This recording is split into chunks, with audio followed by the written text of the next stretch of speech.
Friends, how are you? Hope you are fine, enjoying at home. So today we are going to start the next part of the class 12 physics. We have already started the current electricity and today we are going to start the next part, DC circuits and measurements. In this video, we are going to study about the first topic, that is cell, and then later we will study go for the Kirchhoff's law. Okay? तो शुरू करते हैं आज का discussion. हम लोग का आज का पहला टॉपिक है cell. What is cell? Cell हम लोग सभी जानते हैं, हम लोग सेल यूज करते हैं घर में, घड़ी में, टॉयज में, ठीक है। And we have studied about solar cell, we have studied about the cell used in the cars and trucks and all automobiles. तो cell is a very important device. Okay, now what is cell? तो cell is a device that produces electrical energy due to which a current, a charge flows through the circuit। मतलब क्या हुआ कि मान लो ये एक cell है और इसके साथ हम लोग क्या किए, एक सर्किट को अटैच कर दिए, ठीक है। अब क्या होगा, इस सर्किट में इलेक्ट्रिकल एनर्जी का, करंट का फ्लो होगा या चार्जेस का फ्लो होगा।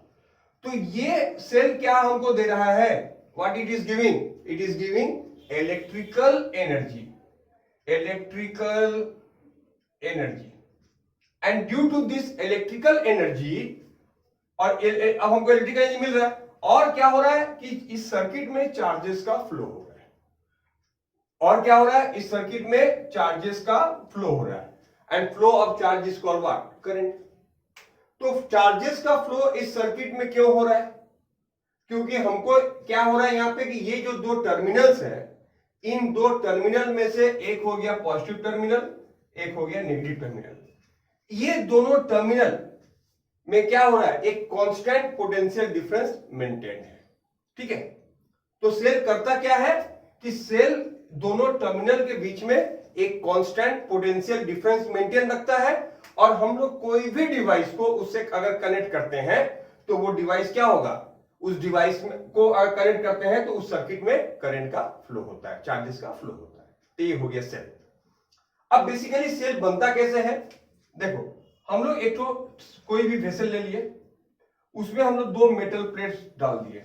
These are two different metal plates, जैसे कॉपर एंड जिंक और कॉपर एंड सिल्वर, ऐसे कुछ भी। और तो इसको हम लोग कहते हैं क्या, इन प्लेट्स को हम क्या कहते हैं? Electrodes. These are called what? Electrodes. और हम लोग क्या कर रहे हैं कि ये क्या है, ये एक सॉल्यूशन में है, ये एक सॉल्यूशन में है, उस सॉल्यूशन को हम कहते हैं इलेक्ट्रोलाइट, ठीक है। That is called what? Electrolyte. अब देखो स्टूडेंट्स, तो इस इलेक्ट्रोलाइट का कैरेक्टरिस्टिक क्या है? इस इलेक्ट्रोलाइट का कैरेक्टरिस्टिक है कि जब हम इसमें ये प्लेट्स को डिप करते हैं तो देयर एक केमिकल रिएक्शन टेक प्लेस। यहां पर एक केमिकल रिएक्शन प्रोड्यूस हो रहा है, और इस केमिकल रिएक्शन के कारण यहां एक प्लेट बन जा रहा है पॉजिटिव चार्ज, मतलब इसके जितने पॉजिटिव चार्ज है वो इस प्लेट पे अकोमुलेट हो जा रहे हैं, तो ये प्लेट बन गया पॉजिटिव चार्ज, और जितने नेगेटिव चार्ज आयंस हैं वो इस प्लेट पे चले जा रहे हैं, तो ये प्लेट क्या बन जा रहा है? Negative charge. तो this two plates, one plate is becoming the positive charge, जिसको हम लोग कहते हैं anode, and one plate is becoming the negative charge, जिसको कहते हैं हम लोग कैथोड। नाउ सपोज, तो इन दोनों को हम क्या कह दिए?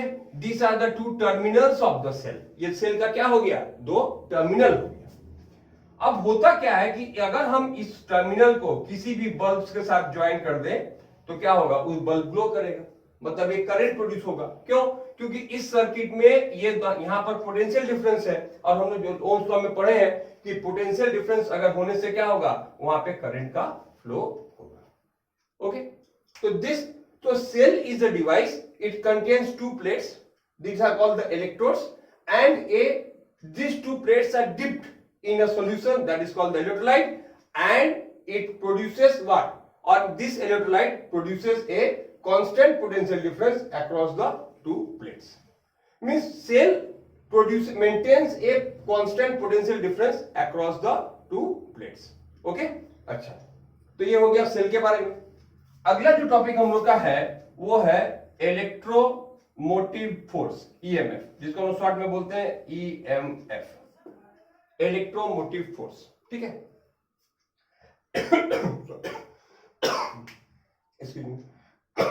This is not a force, actually ये एक तरह का वर्क डन है। कैसे वर्क डन है? चलो इस सर्किट में वापस आते हैं। इस सर्किट में वापस आ रहे हैं तो यहां पे हम लोग क्या देख रहे थे? एक सर्किट है अटैच्ड, एक cell is attached to a circuit. Now suppose यहां से एक पॉजिटिव चार्ज निकलता है, ठीक है। ये पॉजिटिव चार्ज को इस प्लेट से घूमकर वापस सर्किट के होते होते होते फिर यहां तक आने के लिए कुछ वर्क डन करना पड़ेगा, ठीक है। Some work has to done in moving the circuit, some work has to be done in moving the circuit across the, some work has to be done in moving the charge across the circuit.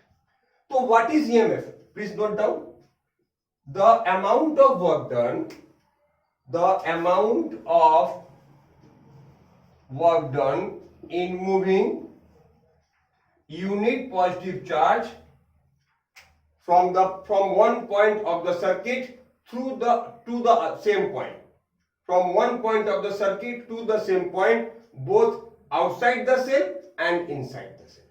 मतलब चलो हम मान लेते हैं ये point A है और ये पॉइंट बी है, ठीक है। तो यूनिट पॉजिटिव चार्ज ए से निकला, ए से यहां पे गया, यहां से इस सर्किट से लोड से होते होते होते होते वापस यहां पे पहुंचा, और फिर वही नहीं, ये फिर इसके अंदर में तो इलेक्ट्रोलाइट्स है, उस इलेक्ट्रोलाइट्स को पार करके ये वापस यहां तक पहुंचता है, ठीक है स्टूडेंट्स। तो ये जो सॉल्यूशन हम, ये जो हमको वर्क डन मिला, the amount of work done in moving unit positive charge. अब अगर मान लो ये पॉजिटिव चार्ज कितना है? 1 कूलम है, यूनिट पॉजिटिव चार्ज है। ये चार्ज क्या है? 1 कूलम, यूनिट पॉजिटिव चार्ज है। तो इस 1 कूलम के यूनिट पॉजिटिव चार्ज को पूरे सर्किट में घुमाने के लिए कितना वर्क डन करना पड़ेगा? कितना वर्क डन करना पड़ेगा? किसके लिए? उसको कहते हैं क्या? ईएमएफ। तो अगर मान लेते हैं कि if W is the work done in moving Q amount of charge, okay, suppose Q amount of charge को मूव कराने के लिए वर्क डन कितना पड़ा? W। तो व्हाट इज द EMF? तो EMF कितना हो जाएगा? E is equal to W by Q। E का वैल्यू क्या होगा? E is equal to W by Q। तो EMF is equal to work done in moving a charge through the circuit, both externally and also through the cell by amount of charge। मतलब कितना work done कर रहे हैं और कितना charge को घुमा रहे हैं, कितना वर्क डन कर रहे हैं, कितना चार्ज को घुमा रहे हैं, उन दोनों का जो रेशियो है वो रेशियो क्या कहेगा? That ratio is called the EMF, ठीक है। अच्छा, ये हो गया। अब देखो ईएमएफ का मतलब तो समझ में आ गया। अब यूनिट की बात कर रहे हैं, तो यूनिट क्या होगा? अब इसका मतलब क्या होता है? जूल। इसका मतलब क्या होता है? कूलम। तो joule per coulomb is in short written as volt. तो what is the unit of EMF? Volt. Okay, तो 1 वोल्ट कब कहेंगे? When we will say that EMF of a cell is 1 volt. If 1 joule of work is done in moving 1 coulomb charge, अगर मान लो if 1 joule of work is done in moving 1 coulomb charge through the circuit both outside and inside the cell, then we'll say that EMF of the cell is actually कितना? 1 volt, ठीक है। ये हो जाएगा 1 volt। अच्छा, अब आते हैं internal resistance. Let's see what is internal resistance. Okay, internal resistance क्या होता है स्टूडेंट्स? उसके बारे में थोड़ा पढ़ा जाए। देखो, इंटरनल रेजिस्टेंस का मतलब होता है रेजिस्टेंस ऑफ द इंटरनल का मतलब अंदर में। किसके अंदर में? सेल के अंदर में। रेजिस्टेंस किसके अंदर में है? सेल के अंदर में। ओके, नाउ सी, अब मान लो मेरे पास एक सेल है, ठीक है। अच्छा, और क्या करते हैं हम? इसको किसी सर्किट में अटैच कर दिए, तो ये पॉजिटिव एंड है, ये नेगेटिव एंड है, यहां से यूनिट पॉजिटिव चार्ज बाहर निकला, ठीक है। तो ये सेल, ये चार्ज यहां से होते होते होते इस पॉइंट तक आएगा, ठीक है। अब जब ये चार्ज यहां से वापस यहां जाना चाहेगा थ्रू द सेल, तो क्या होगा?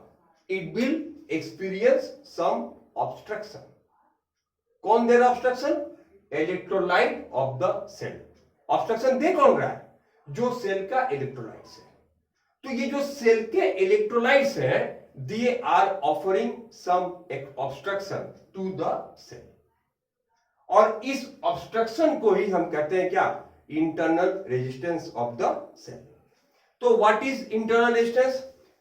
तो when a charge is moving through the cell, then the obstruction offered in the path of the moving charge by the electrolyte of the cell is called the internal resistance. Okay students, तो internal resistance का मतलब समझ में आ गया होगा। internal resistance का मतलब क्या हुआ? the obstruction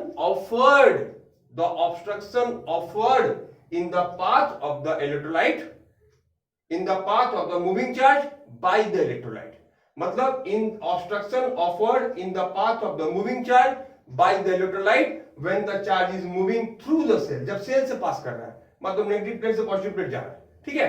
तो उस समय जो उसको ऑब्स्ट्रक्शन मिल रहा है, उस ऑब्स्ट्रक्शन को हम क्या कहते हैं? उसको कहते हैं internal resistance of the cell. Okay, clear? अच्छा, ये क्लियर हो गया। अब ये internal resistance denoted by small R, अब इसको अब ये किसके ऊपर डिपेंड करता है? तो R पहला हो गया कि R डिपेंड्स अपॉन D, मतलब D का मतलब क्या? ये दोनों प्लेट्स के बीच में कितना गैप है, ये दोनों प्लेट्स के बीच में गैप कितना है, R D पे डिपेंड करता है। सेकेंड पॉइंट हो गया कि R depends upon the area of electrolyte dipped, electrolyte का कितना हिस्सा area of the plates dipped in electrolyte, इसको लिख लो एरिया ऑफ प्लेट्स डिप्ड या इमर्स्ड इन इलेक्ट्रोलाइट, ठीक है। मतलब प्लेट्स तो मान लो बड़ा है ना, अब मान लो प्लेट इतना बड़ा है, अब इसका ये पार्ट, एक पार्ट, कितना पार्ट इलेक्ट्रोलाइट के अंदर डूबा हुआ है, उसके ऊपर ये डिपेंड करता है। और थर्ड पॉइंट हो गया कि R depends upon the nature and concentration of the electrolyte, ठीक है। कॉन्सेंट्रेशन, डेंसिटी, स्पेसिफिक ग्रेविटी, उसके ऊपर ये जो ये हम लोग का जो इलेक्ट्रोलाइट है उसके स्पेसिफिक ग्रेविटी, उसके कंसंट्रेशन पे और उसके नेचर के ऊपर डिपेंड करता है। तो ये 3 पॉइंट हो गया regarding what, regarding the internal resistance of the cell. अब हम लोग बात करते हैं टर्मिनल वोल्टेज, ओके, और इसको बोलते हैं क्या, टर्मिनल वोल्टेज। देखो मेरे पास एक सेल है, जैसे हम लोग सेल मार्केट से लाते हैं घड़ी में लगाने के लिए, उसके ऊपर लिखा रहता है EMF is equal to 1.5 volt. तो ये तो EMF होता है। EMF का एक्चुअल मीनिंग क्या है? अभी तो हम लोग बता दिए work done in moving, but practical meaning क्या है, प्रैक्टिकल डेफिनेशन क्या है EMF का? EMF का मतलब होता है कि जब ये सेल ओपन सर्किट में है, मतलब किसी भी सर्किट में अटैच नहीं है, the cell is not associated with any circuit, उस समय अगर हम क्या करते हैं, इस सेल के दोनों टर्मिनल्स का, इस सेल के दोनों टर्मिनल्स के बीच का अगर पोटेंशियल डिफरेंस मेजर करें, क्या मेजर करें, the potential difference across the two terminals of the cell, तो क्या पाएंगे? तो उस समय जो हमको पीडी मिलेगा उसको हम क्या कहते हैं, EMF। तो what is EMF? Please note it down. The potential difference across the terminals of the cell when the cell is not in use.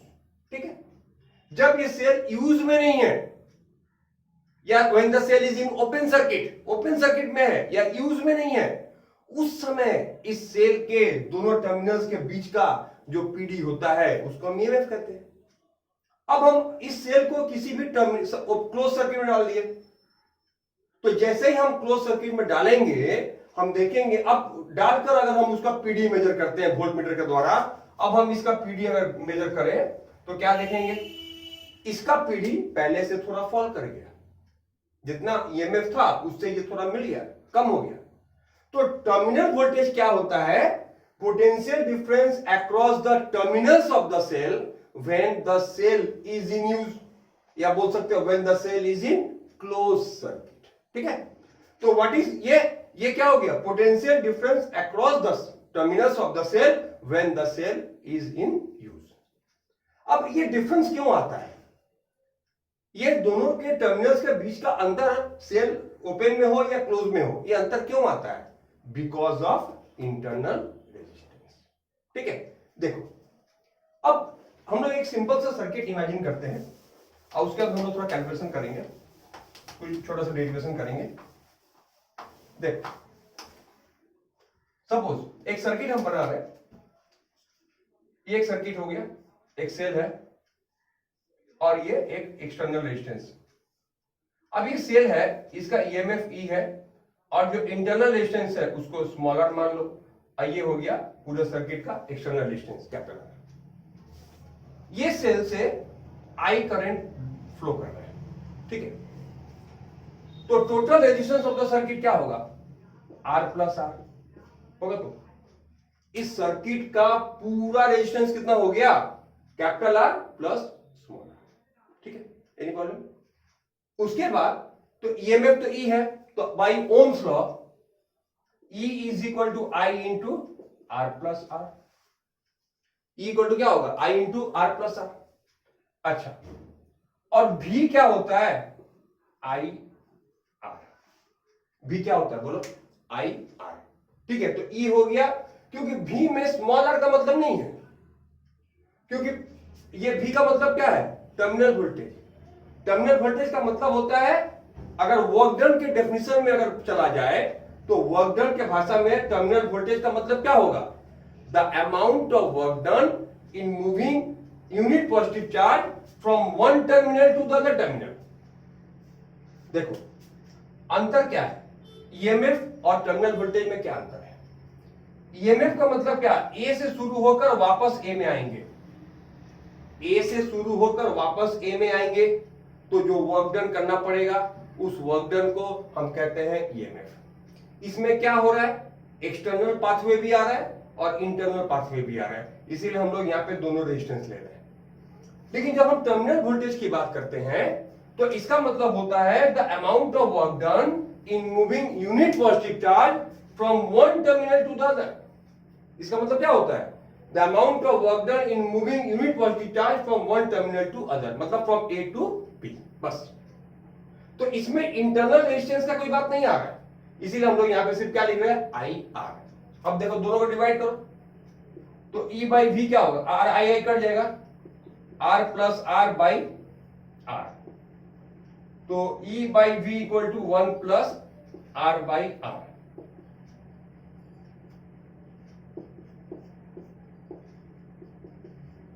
तो ये फॉर्मूला मिल गया क्या?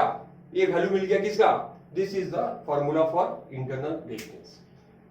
EMF by terminal voltage minus 1 into external resistance is equal to क्या? Small are.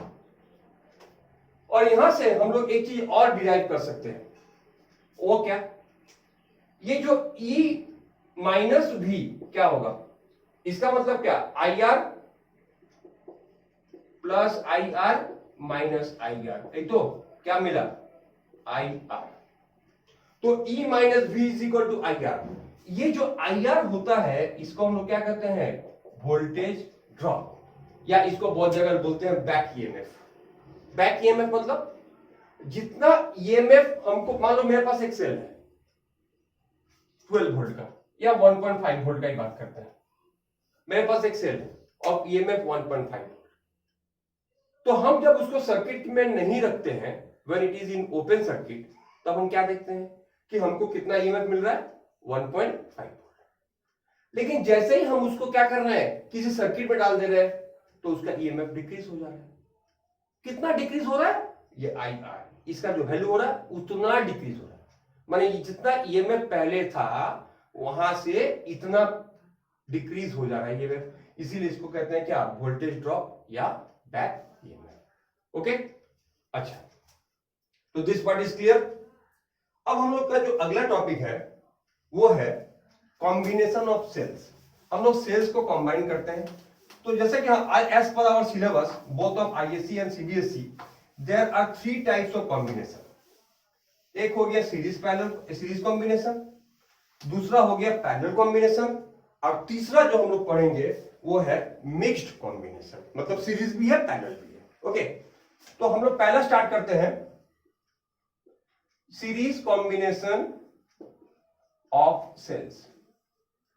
देखो एक cell है, ऐसे n sales लगा हुआ है और they are attached with a load, external resistance, इसको R मान लेते हैं।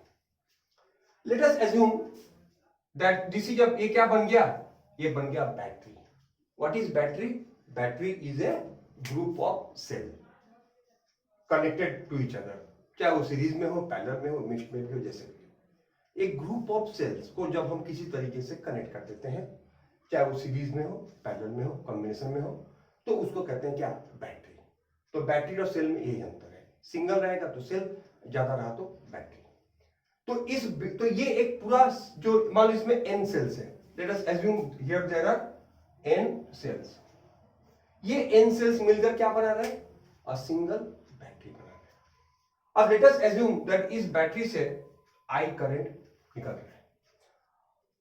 ये जो जितने भी सेल्स हैं, थोड़ी देर के हम लोग मान लेते हैं कि दे आर आइडेंटिकल, इन सब का EMF E है, इंटरनल रेजिस्टेंस R है, ठीक है।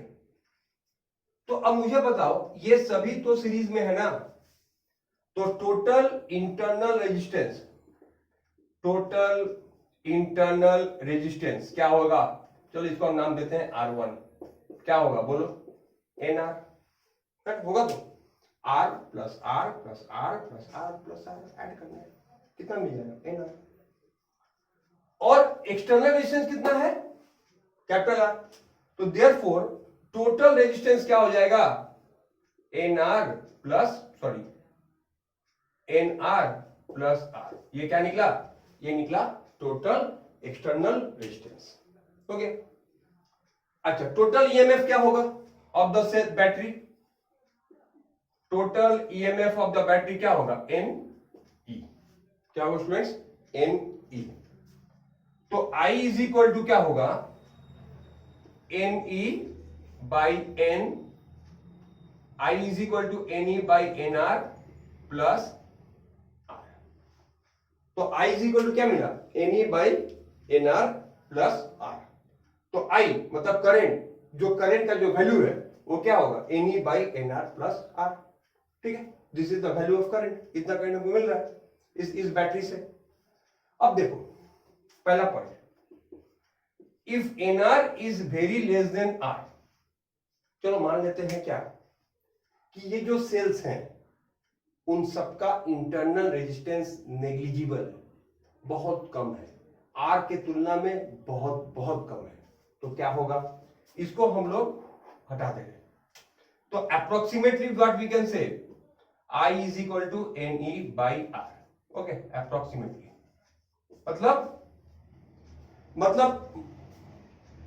मतलब क्या हो गया कि N times the current drawn by the cell, मतलब N into E by R। अब E बाई R क्या होगा? अगर मान लो यहां पर एक ठो सेल रहता है तो कितना करंट देता? E बाई R, है ना, ओम्स लॉ। इसका ये R का को इग्नोर करो, तो कितना करंट देता? E by R। और यहां पे N सेल्स है तो N into E by R। तो अगर इंटरनल रेजिस्टेंस बहुत कम है तो what is the value of I? I is equal to NE by R।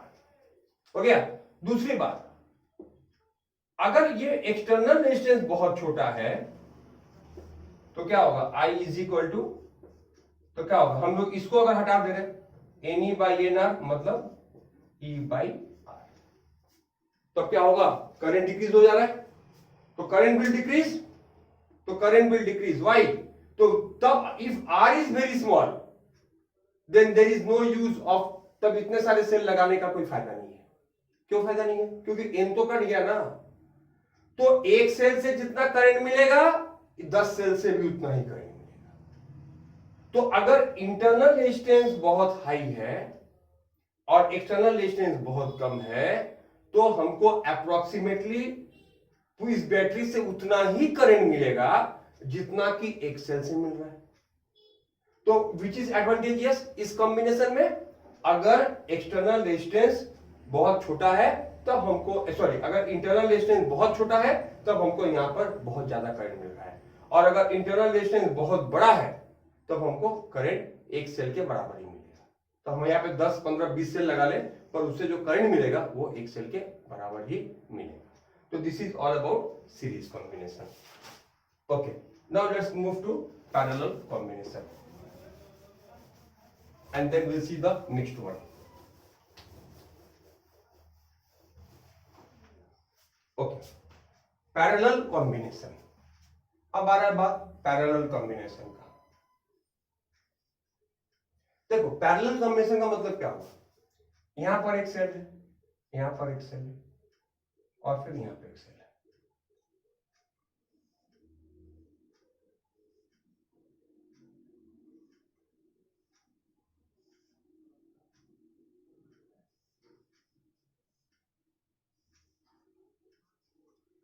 अब देखो, इसका ई सबका ई है, और हम जैसा हमने एज्यूम किए थे सबका इंटरनल डिस्टेंस क्या है, आर है। ठीक है, तो दिस इज अ बैटरी, ऐसे करंट जो निकल रहा है, चलो उसको आई मान लिए कि ये बैटरी से करंट कितना निकल रहा है, तब the current coming out from the battery is taken to be क्या, आई। ठीक है, अब ये सब क्या है, तो टोटल इंटरनल रेजिस्टेंस को R1 मान लेते हैं। Let the total internal resistance be R1, तो 1/R1 क्या होगा, 1/R प्लस 1/R ऐसे करके n टाइम्स, तो 1/R1 इक्वल टू n/R, तो R1 क्या निकला, R/n। R1 कितना निकला, R/n। ठीक है, तो टोटल रेजिस्टेंस क्या होगा, R/n प्लस R। ठीक है, तो टोटल रेजिस्टेंस कितना हो गया, R/n प्लस R। ये क्या निकला, ये निकला टोटल रेजिस्टेंस। ठीक है, अब हमको करना क्या है, देखो हम लोग को करना क्या है, टोटल ईएमएफ क्या होगा, ये चूंकि सभी पैरेलल में है ना, तो total EMF of the battery क्या होगा, ई होगा, इसमें तो ऐड नहीं होगा because they are in parallel. तो total EMF of the battery क्या हो गया, ई हो गया, तो आई कितना निकला, तो I is equal to E by R/n plus R। ठीक है, total EMF by total resistance. अब इसको एलसीएम ले लो तो क्या मिलेगा, n ऊपर चल जाएगा, NE by R plus NR, R plus NR। ठीक है, फिर से वही rule, if R is very less than, if R is very less than R, ठीक है, तो क्या होगा, I कितना मिलेगा, I is equal to NE by NR, मतलब E बाई R। ठीक है, तो अगर internal resistance, if the internal resistance is very small, then there is no use of adding so many cells, then we will get the current which is equal to one cell। one cell से जितना current मिलता है उतना ही current हमको इस case में मिलेगा। ठीक है, अच्छा second case, if R is greater than, if R is very less than R, तब क्या होगा, तो क्या होगा, तब यहाँ पे I क्या होगा, NE बाई R। ठीक है, तब यहाँ पे I जो है वो n टाइम्स बढ़ जाएगा। तो इस कॉम्बिनेशन में हमको फायदा कब है, if the external resistance is very less और internal resistance is very high. इसका ट्रू उल्टा हम लोग वहां पे पढ़े थे सीरीज कॉम्बिनेशन में। ओके, अच्छा, now we are going to the next part, that is the parallel combination, mixed combination, sorry, अब हम लोग पढ़ने जा रहे हैं मिक्स्ड कॉम्बिनेशन। ओके ओके,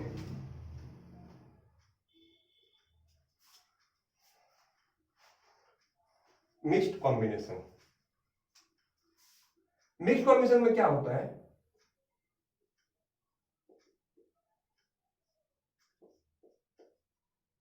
ये हो गया एक ब्रांच, दूसरा ब्रांच, इस तरीके से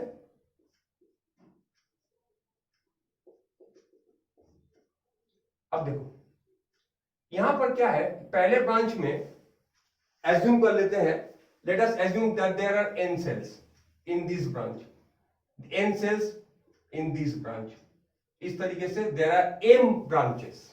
ठीक है, there are m rows,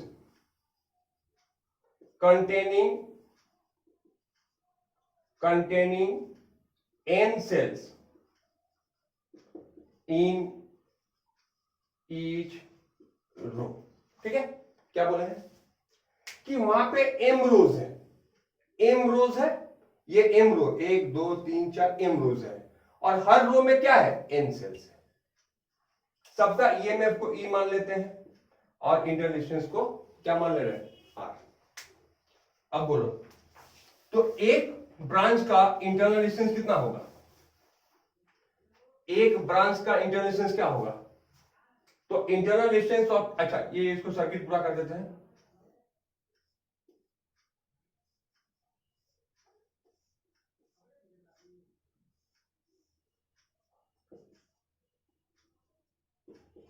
okay, अब ये जो इंटरनल रेजिस्टेंस का जो हर एक ब्रांच का, इसका इंटरनल डिस्टेंस क्या होगा, internal distance of each branch क्या होगा एन आर। ठीक है, इसका कितना होगा एन आर, इसका भी एन आर, हर का एन आर। और यहां पे क्या है पैरेलल कितना है, कितने 1 2 3 एम है, तो total internal resistance R dash क्या होगा 1 by N R into M. ठीक है, तो देयरफॉर आर डैश क्या होगा N R by M, R dash क्या होगा एन आर बाई एम। तो टोटल डिस्टेंस क्या निकला N R by M plus R. ठीक है, अब देखो इस यहां पर n सेल्स है तो इसका ईएमएफ क्या होगा एनी, इसका ईएमएफ क्या होगा एनी, इसका एनी। अब ये सभी एनी पैरेलल में है, ये एनी, ये एनी, ये एनी, ये एनी, तो ये एक बैटरी है जिसका ईएमएफ है एनी, ये एक बैटरी है जिसका ईएमएफ है एनी, ये एक बैटरी है, ये एक बैटरी, ऐसे एम बैटरीज है, सबका ईएमएफ एनी है। तो पैरेलल में तो ईएमएफ सेम रहता है, इसका मतलब इस पूरे बैटरी का यहां पर m इंटू एन सेल्स है, यहां पे टोटल सेल कितने हैं, टोटल सेल्स है m इंटू एन। ठीक है, तो ये पूरे बैटरी का जहां पर इतने सारे सेल्स हैं उसका टोटल ईएमएफ कितना होगा एन ई होगा। तो I is equal to N E by N R by M plus R. और अगर इसको हम लोग एलसीएम ले लें तो क्या मिल जाएगा M N E by N R plus M R. ठीक है, अब जब इसको सॉल्व करो सिंपल एल्जेब्रिक तरीके से, M N E by root N R minus root M R का whole square plus 2 root over N R into root over M R. ठीक है, मतलब सिंपल सी बात है, हम यहां पे क्या लिखे हैं A square plus B square is equal to A plus B whole square minus 2a। ठीक है, अब ये तो एनआर किसका रूट है स्क्वायर है, रूट एनआर का स्क्वायर है, एमआर किसका स्क्वायर है रूट एमआर का स्क्वायर है। अच्छा एक्चुअली ये फॉर्मूला ऐसे होगा, यहां पर माइनस होगा और ये बाहर में प्लस होगा। ठीक है, तो रूट एनआर प्लस ये हो गया। अब यहां पर करंट मैक्सिमम कब होगा, ये एक फ्रैक्शन है, तो फ्रैक्शन का वैल्यू मैक्सिमम कब होता है जब उसका डिनोमिनेटर मिनिमम होगा। तो current will be maximum if this quantity will be minimum. अब हमको ये सोचना है कि ये क्वांटिटी मिनिमम कब होगा, वेरी सिंपल, ये क्वांटिटी मिनिमम तब होगा जब क्या होगा व्हेन दिस इज जीरो, क्योंकि ये तो स्क्वायर है ना, एक स्क्वायर नंबर का मिनिमम वैल्यू क्या हो सकता है, एक स्क्वायर नंबर का मिनिमम वैल्यू जीरो हो सकता है। तो this quantity will be minimum if this I will be minimum if this will be zero. अगर तो the value of I will be maximum if, अब लिखो the value of I will be maximum if root N R minus root M R equal to zero. तो क्या होगा N R is equal to M R, इधर लाके squaring कर दिए, तो R is equal to capital R क्या निकला एन आर बाई एम। अब देखो एन आर बाई एम हम कहां लाए थे, एन आर बाई एम मेरा क्या मिला था, तो इसका मतलब हम बोल सकते हैं कि R is equal to R dash, है ना। तो यहां से एक तो रिलेशन डिड्यूस हो गया, क्या रिलेशन है कि in case of mixed combination the current will be maximum. The current will be maximum if the total internal resistance of the cells is equal to the external resistance. मतलब हमको maximum current कब मिल सकता है? जब ये जितने सारे sales हैं, एमएन सेल्स हैं, उनका जो टोटल इंटरनल रेजिस्टेंस हो रहा है, वो टोटल इंटरनल रेजिस्टेंस अगर एक्सटर्नल रेजिस्टेंस के बराबर हो तो करंट क्या होगा? Current will be maximum. Current तब क्या होगा student? Current will be maximum. ठीक है? अच्छा, ये हो गया. तो इस वीडियो में हम लोग इतना ही रखते हैं और अगले वीडियो में बहुत जल्दी आप लोग देखेंगे. We'll study about the Kirchhoff's law and the Wheatstone bridge and some numericals based on Kirchhoff's law and Wheatstone bridge. Okay, students. Till then, have a nice day.